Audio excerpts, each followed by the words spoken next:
Então, gente, bom dia. Hoje eu e a Angelina vamos estar falando sobre as anomalias leucocitárias. Pode passar. E aí, para a gente falar sobre essas anomalias que vocês vão perceber ao decorrer do seminário, que são várias, a gente traz primeiramente o conceito delas, que são nada mais do que alterações na forma e na função dos leucócitos em geral. Essas, então, anomalias, elas podem se manifestar tanto nos granulócitos, como também nos agranulócitos, que são os linfócitos e os monócitos. Além disso, essas anomalias, elas geralmente vão alterar a função dessas células, mas nem sempre isso acontece, porque às vezes pode ocorrer em que a célula ela nem tem a sua morfologia alterada, mas ainda assim ela apresenta a função inalterada, a função alterada no caso, como também pode acontecer o contrário. Às vezes a morfologia pode estar totalmente perfeita, mas a função da célula pode ser alterada. E aí existe uma coisa importante, que sempre que a função estiver alterada, vai acontecer manifestações clínicas importantes, justamente porque os leucócitos, como a gente já estudou, bastante, eles participam da defesa do organismo. Então, se eu tenho a função dessas células alterada, eu acabo deixando o indivíduo suscetível a diversos tipos de infecções, as quais possuem manifestações clínicas.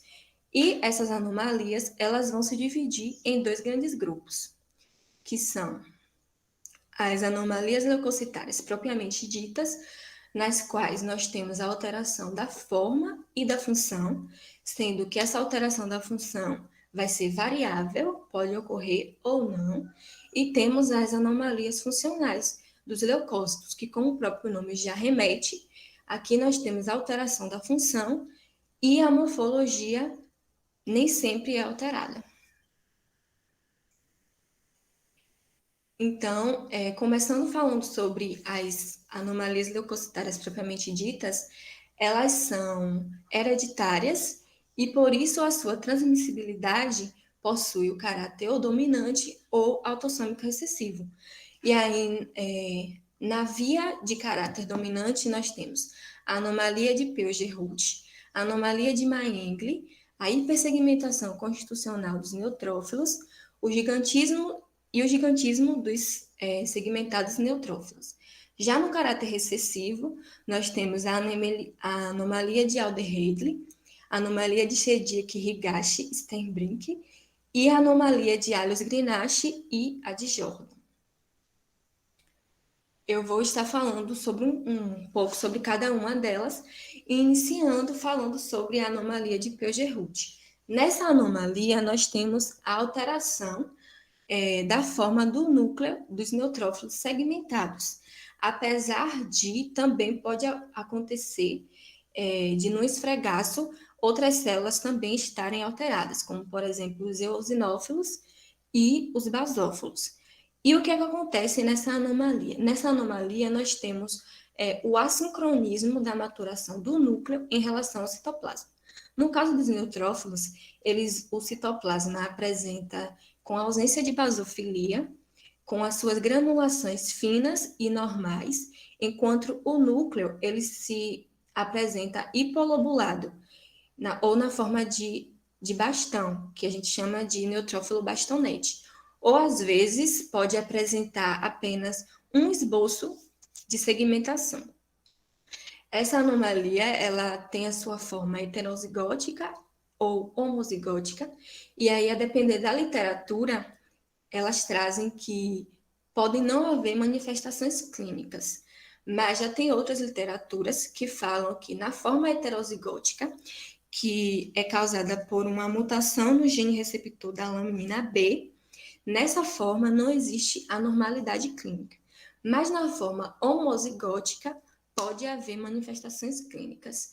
E temos também a forma adquirida, que é a pseudo-Peutz-Jeghut, que nesse caso a célula ela se parece com a da própria anomalia, mas só que nessas situações vai ser no caso de leucemias ou nas síndromes mielodisplásicas.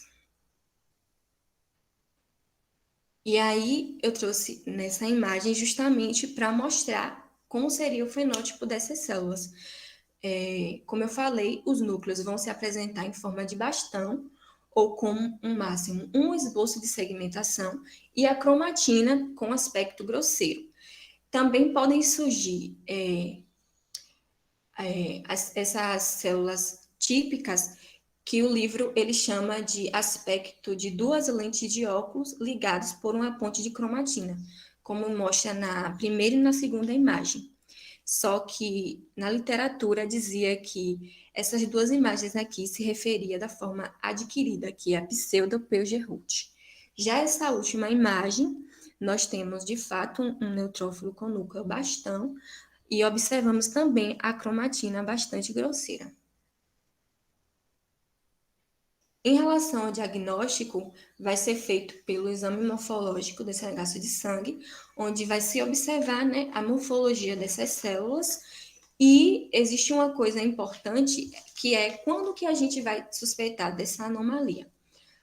Porque nós temos a presença desses bastões e comumente a gente nota esses bastões elevados em outras situações, como por exemplo em situações de inflamação, em que devido está acontecendo uma alta demanda ali dessas células, a medula acaba produzindo mais e, consequentemente, pode haver a liberação dessas formas jovens na circulação e está elevado, porque se a gente lembrar bem, a contagem de leucócitos, quando é feita, o número de células que sempre estão mais elevadas são os neutrófilos, mas são os neutrófilos segmentados e não os bastonetes. Então, se a gente tem esses bastões elevados, mas só que na ausência de leucocitose, porque, por exemplo, em caso de inflamação, na maioria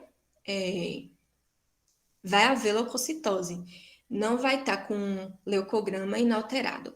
E, além disso, a gente pode observar no pedido médico em relação à sintomatologia do paciente. Se ele não apresenta nenhuma sintomatologia inflamatória, não tem leucocitose e ainda assim os bastões elevados, é um indicativo que trata-se dessa anomalia.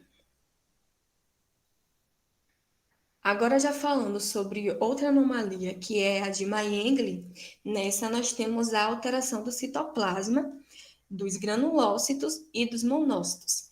Nessas células vão surgir a presença de granulação grande, acinzentada ou azulada. Algumas literaturas trazem essas granulações como chamando-as de inclusões de Meiengel. E essas inclusões, elas se assemelham-se aos corpos de Dole, e por isso que a gente precisa fazer essa diferenciação que eu vou estar mostrando no próximo slide. Além disso, nessa anomalia, nós também podemos observar a presença de plaquetas gigantes que são deficientes no fator 3 plaquetário. Por que surgem essas plaquetas gigantes? Porque essa anomalia ela é o resultado de uma mutação no gene MYH9, que é o gene que codifica a proteína A da cadeia pesada de miosina não muscular. E essa proteína, uma vez que ocorre um defeito nela, pode levar a uma anormalidade no citoesqueleto dos megacariócitos. E se a gente lembrar bem, as plaquetas, elas derivam desses megacariócitos. Então, com isso, eu posso ter uma formação defeituosa dessas plaquetas, podendo surgir essas plaquetas gigantes, ou também haver uma redução no número de plaquetas. Nessa anomalia, nós também temos a presença de trombocitopenia. Pode passar, Angelina. Então, nessa imagem, eu trouxe justamente para a gente diferenciar esses corpos de Dolly da inclusão de Meiengel. A primeira coisa importante que a gente precisa observar é em relação à sua constituição, porque o corpo de Dolly, ele, em sua constituição, apresenta grânulos de glicogênio. Já as inclusões de Meiengel não possuem esses grânulos em sua constituição. Além disso, nós podemos também observar em relação à localização deles dentro da célula. No caso do corpo de Doyle, ele geralmente vai estar sempre na periferia, enquanto a inclusão de Meinger, ela pode estar distribuída ao acaso, como também pode estar na periferia, como mostra nessa segunda imagem aqui. Ela também encontra-se na periferia. Existe também outra coisa importante que seria em relação ao formato. O corpo de Doyle ele tem formato mais arredondado, como mostra nessa primeira imagem. Tem como apontar, Angelina? Aqui? Isso aqui embaixo. Enquanto a inclusão de Meinger, ela tem uma forma mais difuso, aqui na segunda imagem, ou crescente. E também a sua coloração vai ser mais intensificada do que o corpo de Doyle. E a importância também dessa diferenciação seria em quando é que surge esse corpo de Doyle, por exemplo, porque eles vão surgir em situações de inflamações, queimaduras ou infecções, por exemplo. Não tem nada a ver com algo hereditário, assim como as inclusões de Meinger. Pode passar. E em relação ao diagnóstico, vai ser feito também através do exame morfológico desse esfregaço, podendo utilizar a coloração panótica ou de Leishman, que são colorações que permitem a visualização de todos os elementos do sangue. Também pode-se fazer a contagem do número de plaquetas no sangue periférico, visto que nessa anomalia nós temos trombocitopenia. E aí é interessante que essa contagem seja feita manual, porque os contadores automáticos deixam passar essas plaquetas gigantes. Então, a trombocitopenia que é mostrada, às vezes acaba sendo mais elevada do que o que realmente está acontecendo. Já falando sobre a hipersegmentação constitucional dos neutrófilos, aqui trata-se de uma anomalia rara, onde os neutrófilos vão apresentar mais de 5 lóbulos. E aí, nessa anomalia aqui, é importante a gente diferir essa hipersegmentação da que é vista, por exemplo, em formas adquiridas, como, por exemplo, na anemia megaloblástica. Se a gente for lembrar, a anemia megaloblástica, ela ocorre devido à deficiência de folato e ou vitamina B12. Enquanto aqui, essa hipersegmentação já é algo hereditário. Os hipersegmentados na anemia megaloblástica não são derivados de metamielócitos gigantes. E aí, nessa condição hereditária, nós temos uma coisa importante que pode ocorrer, que é a mielocatexe. Nessa mielocatexe, os indivíduos eles vão apresentar neutropenia associada a um defeito genético na lobulação dos neutrófilos, que vão apresentar-se hipersegmentados com os lóbulos ligados por longos filamentos de cromatina e, além disso, podem surgir a presença de vacuolização, pode surgir corpos de Doyle ou então granulações grosseiras. Esses neutrófilos hipersegmentados também podem ser chamados de pleocariócitos, porque eles são diploides.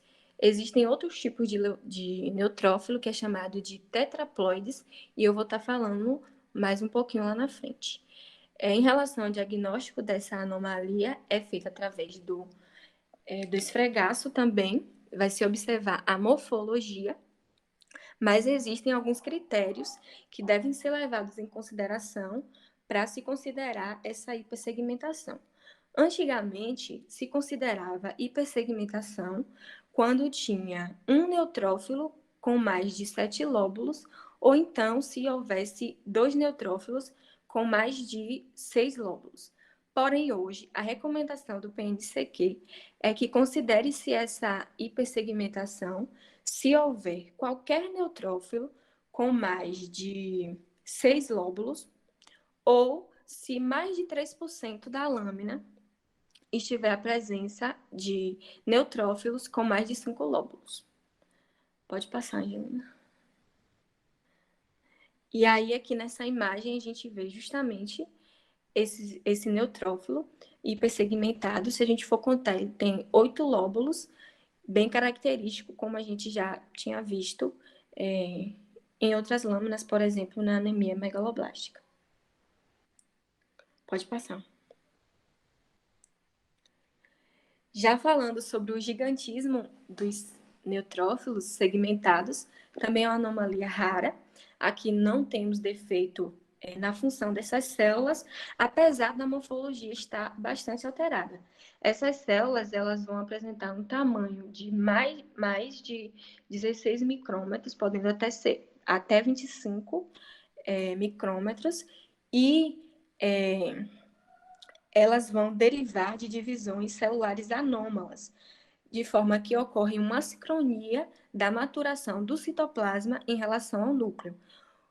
O núcleo dessas células acabam se dividindo enquanto o citoplasma não se divide, e por isso que ela fica com um tamanho maior.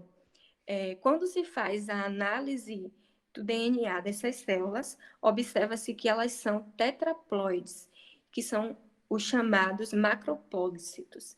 São células tetraploides e por isso recebem esse nome. E outra coisa importante é que o material, a lobulação dessas células também aumenta justamente devido a esse aumento do citoplasma. Então, quando a gente for ver lá na imagem, essas células que são maiores, elas também vão apresentar essa hipersegmentação. O diagnóstico é feito também pelo esfregaço, onde vão se observar esses neutrófilos tetraploides. Mas é importante lembrar que eles também podem ser vistos em indivíduos normais. Vai se considerar que é uma anomalia quando há presença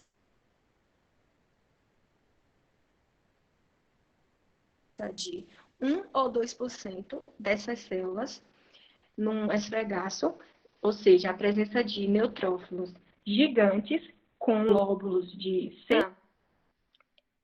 os lóbulos em formato de espelho, assim dizia na literatura. Pode passar, Angelina. Angelina? Acho que eu caí. Caiu não, estamos te ouvindo. Tá. Então, aqui nessa imagem a gente vê justamente a presença desses neutrófilos tetraploides e a gente pode observar justamente pela quantidade de material nuclear que é bem extensa, assim como o tamanho elevado dessas células. Pode passar. E agora falando sobre as anomalias que têm caráter autossômico recessivo, nós temos inicialmente a anomalia de Alder-Heidl. Nessa anomalia, nós temos a alteração dos neutrófilos, monócitos e dos linfócitos, sendo que também essas granulações anormais podem ser vistas nos eosinófilos e também nos basófilos em alguns casos. Nessa anomalia, nós temos o acúmulo de grânulos nessas células, justamente devido a um erro metabólico. Ocorre uma alteração, por exemplo, em uma peroxidase, que leva à alteração do metabolismo dos grânulos nos lisossomas. E por isso esses grânulos acabam se acumulando nessas células. Apesar dessa alteração, nessa granulação, não temos a função da célula alterada. Mas apesar disso também, existe um quadro clínico variável. Por quê? Porque esse tipo de grânulos é visto geralmente associado a algumas doenças, como por exemplo nas mucopolissacaridoses, a exemplo da síndrome de Hunter e de Holden. Pode passar. E aqui nós temos justamente vendo essa presença dessas granulações, que em algumas literaturas falam que são granulações finas nessa imagem, nessa célula de baixo, até parece um pouco mais fina, mas existem também algumas literaturas que trazem que são granulações grosseiras. E por isso a importância, porque essas granulações grosseiras se parecem com granulações tóxicas. Então, muitas vezes o analista acaba liberando como presença de granulações tóxicas, mas não trata-se disso porque esse tipo de grânulo que a gente vê nessa anomalia não é reativo. E por isso, no diagnóstico, pode passar, Angelina. No diagnóstico, quando a gente observa essas granulações, mas na ausência de leucocitose e nenhuma sintomatologia inflamatória, é indicativo dessa anomalia, porque geralmente não há alteração nenhuma no leucograma, nem no hemograma em si, nem nos índices hematimétricos, apesar dessas granulações. E também o indivíduo não apresenta nenhum sintoma de inflamação, que é característico quando, por exemplo, há essas granulações tóxicas que ocorrem justamente nessas situações.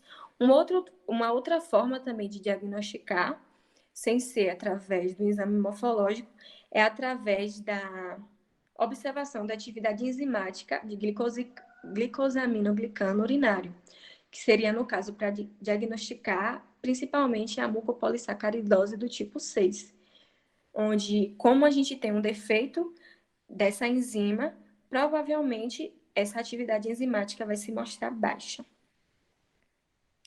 Pode passar.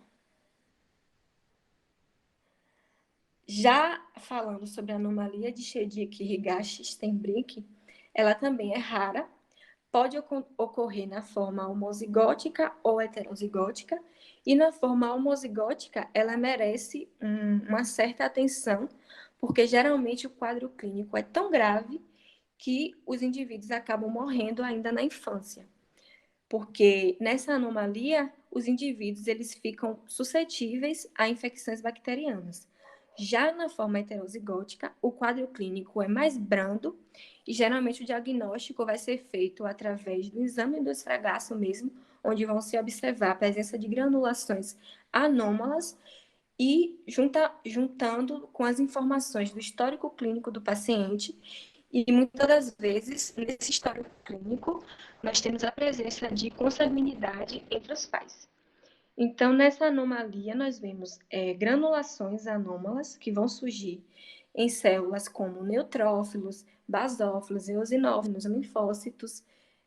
E essas granulações elas vão ocorrer devido à associação de lisossomas ou através da associação de granulações primárias nos leucócitos. Essa associação ela ocorre porque há um defeito na membrana dos lisossomas. Ocorre uma mutação no gene LIST, que é um regulador do tráfego lisossômico. E aí, devido a essa mutação, nós temos o surgimento dessas granulações que correspondem aos lisossomas. No caso dos neutrófilos, essas granulações são em menor quantidade do que os lisossomas em neutrófilos segmentados normais. Nos linfócitos podem surgir de forma individual e nos monócitos podem surgir em formas múltiplas. E aí o problema dessa anomalia é justamente essa suscetibilidade que acaba deixando o indivíduo a essas infecções bacterianas. Por quê? Uma vez que eu tenho esse defeito na membrana dos lisossomas, quando essas células realizam a fagocitose, se a gente lembrar bem, o micro-organismo, por exemplo, ele fica lá dentro do fagossoma. E esse fagossoma, ele se liga ao lisossoma, formando o fagolisossoma. Nessa anomalia, não há a formação do fagolisossoma. Então, não ocorre, de fato, a morte daquele micro-organismo, porque as enzimas estão dentro dos lisossomas e essas enzimas não vão ser liberadas. Pode passar, Gina. E aqui nessa imagem a gente vê justamente essas granulações, são bem grandes, e aqui nesse caso seria em um neutrófilo.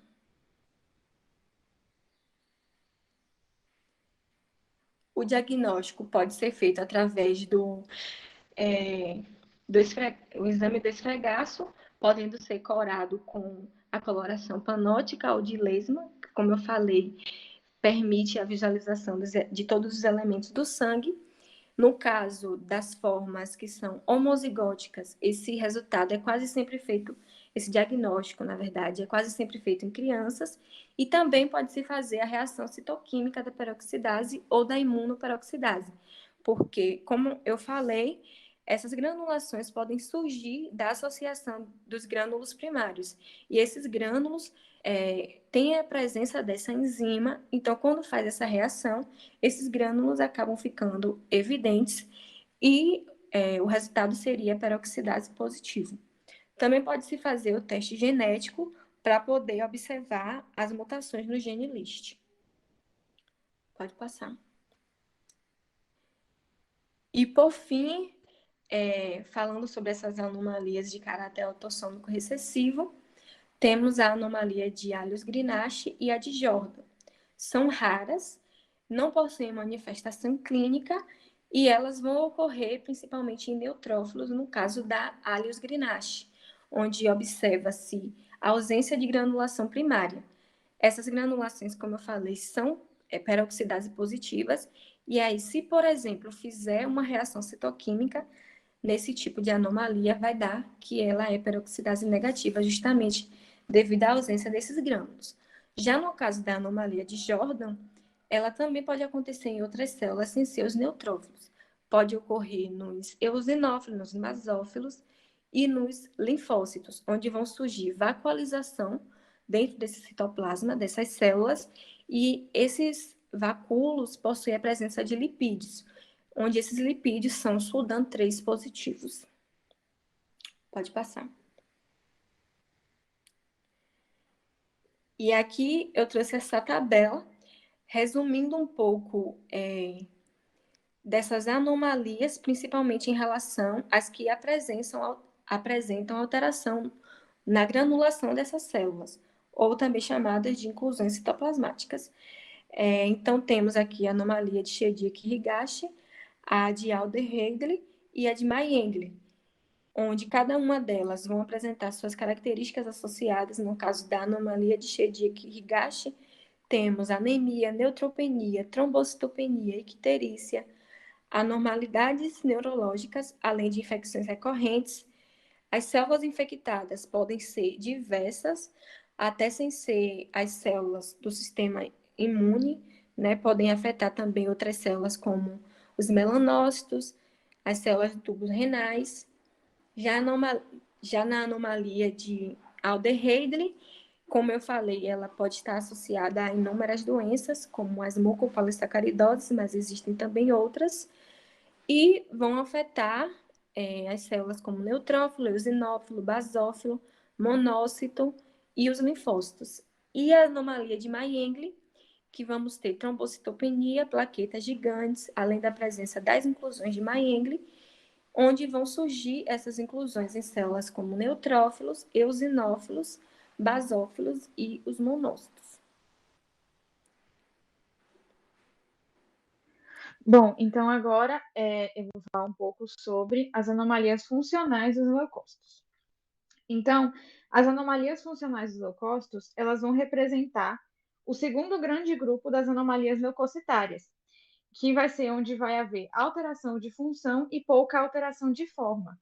Então, nesses casos, a função leucocitária ela pode se alterar tanto em decorrência de modificações intrínsecas das células, em especial dos granulócitos neutrófilos, ou de alterações presentes no soro. Então, quando os leucócitos eles se apresentam alterados, a sua morfologia, nesse caso, nem sempre vai ser anômala. Isso vai variar bastante de situação para situação. Então, em algumas anomalias, a gente vai ter as células absolutamente normais em morfologia e outras podem ter um formato atípico. Bom, as anomalias funcionais dos leucócitos, elas se dividem em 3 subgrupos. O primeiro são as anomalias por alterações intrínsecas dos granulócitos, que vai englobar a deficiência de adesão leucocitária ao endotélio e a síndrome do leucócito preguiçoso. O segundo subgrupo é defeito na geração de peróxido de hidrogênio, que vai englobar a doença granulomatosa crônica, a deficiência de G6PD e a deficiência de mieloperoxidase. E o terceiro subgrupo vão ser as anomalias por alterações extracelulares, que vão englobar a deficiência de fatores quimiotáticos, a deficiência de opsoninas e a síndrome da hiperimunoglobulinemia E. Então, começando pelas anomalias por alterações intrínsecas dos granulócitos, eu vou começar falando sobre a deficiência de adesão leucocitária ao endotélio. Então, os granulócitos, eles são células móveis que, quando ativados na presença de partículas estranhas, eles vão possuir a capacidade de migrar da corrente sanguínea para o local onde essas partículas se encontram. E para que eles sejam capazes de deixar a corrente sanguínea, eles possuem a habilidade de se aderir à parede dos vasos capilares e de se deformarem, possibilitando sua saída dos vasos, indo de encontro a essas partículas estranhas ao meio. E para isso, ele precisa ser ativado, né, como eu disse, para realizar todos esses processos. E para que essa ativação ocorra, várias moléculas vão ter um papel muito importante, como, por exemplo, os componentes do complemento, as quimiocinas, os mediadores de inflamação, as moléculas de adesão e as integrinas. As moléculas CD11 e CD18, que pertencem à família das integrinas, elas vão se ligar a moléculas ligantes presentes nas células endoteliais, que são a ICAM1 e a ICAM2, que vão desempenhar um importante papel nesse processo de aderência dos leucócitos, que vai pedir o rolamento deles pela corrente sanguínea. Porém, em alguns casos, pode ocorrer uma deficiência dessas glicoproteínas CD11 e CD18. E essa deficiência é o que vai ser denominada a deficiência de adesão dos leucócitos, ou LAD. Existem 3 tipos de LAD que são categorizados a depender das alterações estruturais das integrinas e das selectinas, e eles são classificados como LAD1, LAD2 e LAD3. Então, a LAD1, ela é uma desordem autossômica recessiva rara, que vai ser ocasionada por uma mutação no gene ITGB2. E essa mutação vai fazer com que ocorra a ausência de beta-2 integrinas, e essa ausência vai ter como consequência uma falta de firme adesão ao endotélio por parte dos granulócitos.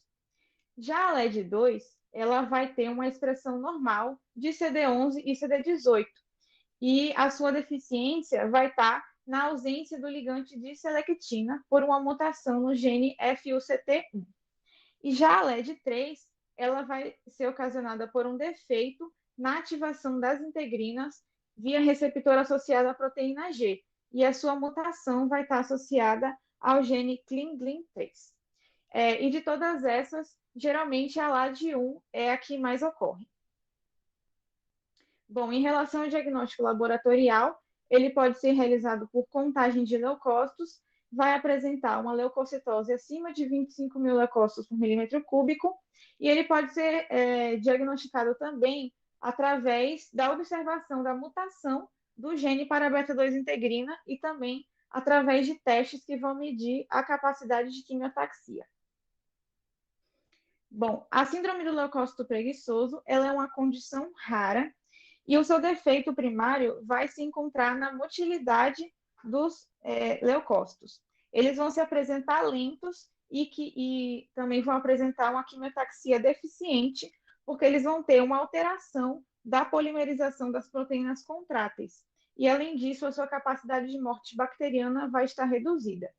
Então, nesse tipo de síndrome, o que a gente vai observar é que vão ser encontrados poucos leucócitos no sangue periférico.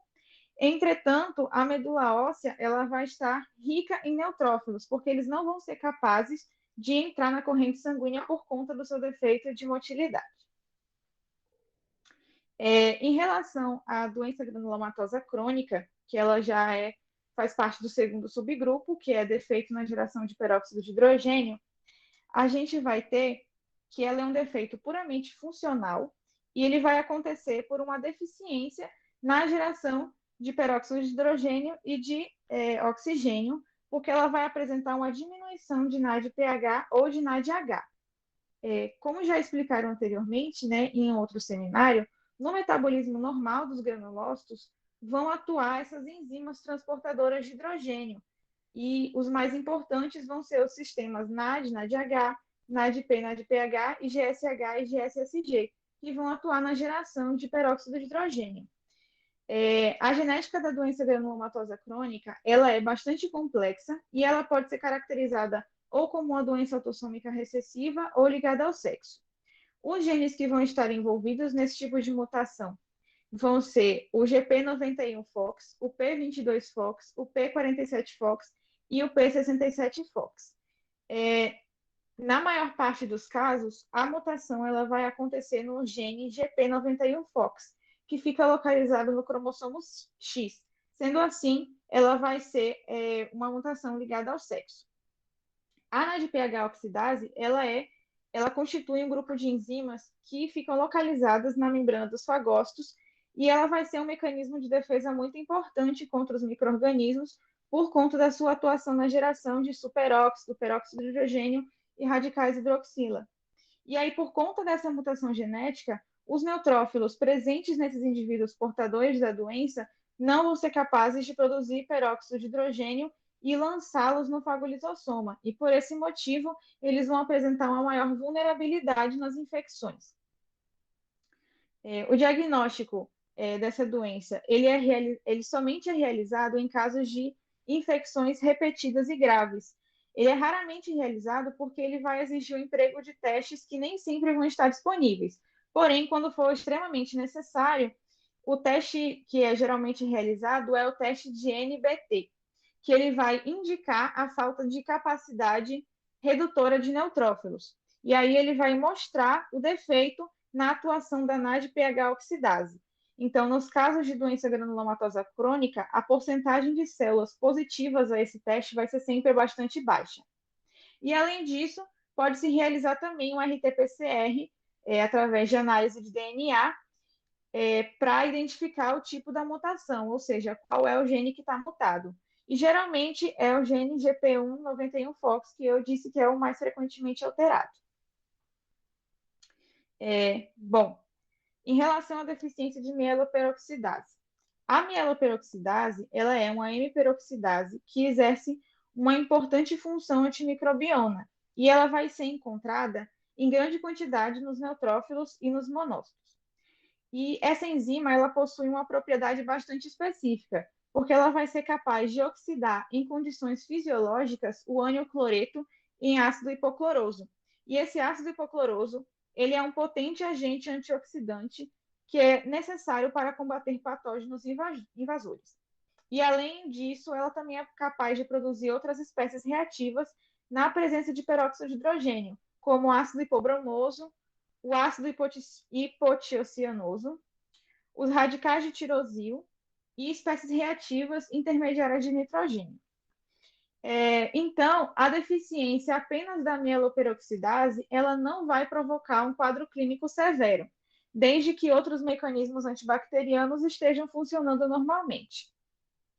Além disso, podem ser encontradas também deficiências adquiridas da mieloperoxidase, como, por exemplo, nas síndromes mielodisplásicas e na intoxicação pelo chumbo. E, além disso, também nas leucemias agudas e crônicas da linhagem mieloide, vão ser encontradas células granulocíticas que vão apresentar essa deficiência de mieloperoxidase. Bom, agora falando sobre o terceiro subgrupo, que são as anomalias por alterações extracelulares, vou começar falando sobre a deficiência de fatores quimiotáticos. Então, para que os fagócitos, os segmentados neutrófilos e monócitos, eles atuem normalmente, é necessário que eles sejam intrinsecamente normais e também que haja a produção normal de substâncias capazes de atuar na quimiotaxia. Os agentes quimiotáticos importantes, eles são de natureza proteica, e aqui a gente dá um enfoque especial às frações C3 e C5 do complemento. Então, desde que a síntese dessas substâncias proteicas seja normal e que a sua taxa no soro ela também seja normal, os fagócitos eles vão poder exercer sua função de defesa. Porém, quando ocorre um defeito na síntese proteica por qualquer motivo, por exemplo, com a presença de inibidores ou de ativadores das frações do sistema complemento, o mecanismo inflamatório de defesa vai se mostrar alterado. E aí, como um exemplo, a gente pode citar a deficiência na quimiotaxia de neutrófilos, que é observada tanto em diabéticos como em portadores da artrite reumatoide, que vão ocorrer devido a um consumo aumentado do complemento. E, além disso, certas drogas também, como a fenilbutazona, corticosteroides e agentes citotóxicos, capazes de promover esse efeito anti-inflamatório, porque eles também vão alterar a quimiotaxia dos neutrófilos. Bom, em relação às deficiências de opsoninas, as opsoninas elas vão ser substâncias que vão facilitar a fagocitose de bactérias por neutrófilos e monócitos. Na fagocitose de bactérias capsuladas, do tipo pneumococo, as opsoninas vão ter um papel bastante importante e indispensável. Então, a gente vai ter as imunoglobulinas IgG e IgM, as proteínas básicas e os fatores C3 e C5 do complemento que vão apresentar essa atividade opsonizante. E em todas as circunstâncias que ocorra um defeito na síntese dessas proteínas, como consequência, vai se ter uma falha na opsonização das bactérias e um defeito de fagocitose. E com isso, o indivíduo portador vai apresentar infecções intercorrentes. E como um exemplo desse defeito, a gente pode citar a anemia falciforme. Na anemia falciforme, vão ocorrer infartos esplênicos repetidos que vão ocasionar uma redução das células do sistema mononuclear fagocitário. E também vai haver um excesso de consumo dos fatores do complemento, por conta das crises hemolíticas frequentes. E, além disso, vai se ter também uma deficiência da via alternativa da ativação de C3. Então, como resultado, vai haver no indivíduo uma maior suscetibilidade às infecções por capsulados do tipo pneumococcus, porque essas opsoninas elas não vão estar conseguindo realizar o processo de opsonização e, com isso, não vai ocorrer a fagocitose. E, por último, nós temos a deficiência de G6PD e a deficiência e a síndrome de hiperimunoglobulinemia E.